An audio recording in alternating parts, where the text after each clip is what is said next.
సంపద సృష్టిస్తా ముఖ్యమంత్రి చంద్రబాబు ఎన్నికల సమయంలో ప్రతిరోజు చెప్పిన మాట. ఏపీలో కూటమి ప్రభుత్వం కొలువు తీరిన 35 రోజుల్లో పూర్తిగా అప్పులపైనే ఆధారపడుతుంది. రిజర్వ్ బ్యాంక్ లో సెక్యూరిటీల వేలం ద్వారా నిధులు సమీకరించుకుంటుంది. ఆగస్టు 1వ తేదీన జీతాలు, సామాజిక పెన్షన్లు చెల్లించేందుకు ప్రభుత్వం మరోసారి ఆర్బీఐ నుండి తాజాగా మరో 3,000 కోట్లు సమీకరించింది. దీంతో 35 రోజుల్లో చంద్రబాబు ప్రభుత్వం 12,000 కోట్ల అప్పు చేసింది.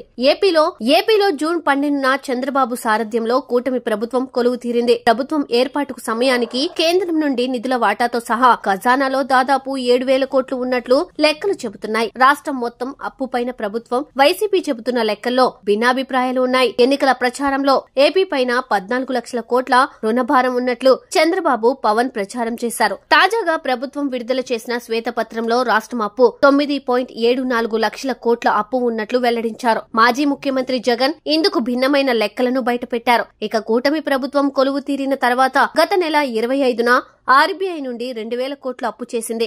ఆ తరువాత గత నెల 25న 5,000 కోట్ల అప్పు తీసుకుంది. ఈ నెల 16న 2,000 కోట్లు మరోసారి రుణం సమీకరించింది. తాజాగా ఈ నెల 30న సెక్యూరిటీల వేలం ద్వారా 3,000 కోట్ల రుణం సమీకరించింది. ఇందులో 1,000 కోట్లు 15 సంవత్సరాల కాల వ్యవధి, మరో 1,000 కోట్లు 20 సంవత్సరాలు, అదేవిధంగా మరో 1,000 కోట్లు 25 సంవత్సరాల కాల వ్యవధికి 7.34% వడ్డీతో అప్పు చేసింది. ఆగస్టు 1న ప్రభుత్వ ఉద్యోగులకు జీతాలు, రిటైర్డ్ అయిన వారికి పెన్షన్లు ఇవ్వాల్సి ఉంది. అదేవిధంగా సామాజిక పెన్షన్లు చెల్లించేందుకు నిధులు సిద్ధం చేస్తుంది. ఈ క్రమంలో భాగంగానే అప్పు చేస్తున్నట్లు అధికార వర్గాలు చెబుతున్నాయి. అయితే కూటమి ప్రభుత్వం ఏర్పడిన 35 రోజుల్లోనే 12,000 కోట్ల మేర అప్పు చేయడం పైన రాజకీయంగా చర్చ సాగుతోంది. కొత్త ప్రభుత్వం బడ్జెట్ ప్రవేశపెట్టలేదు.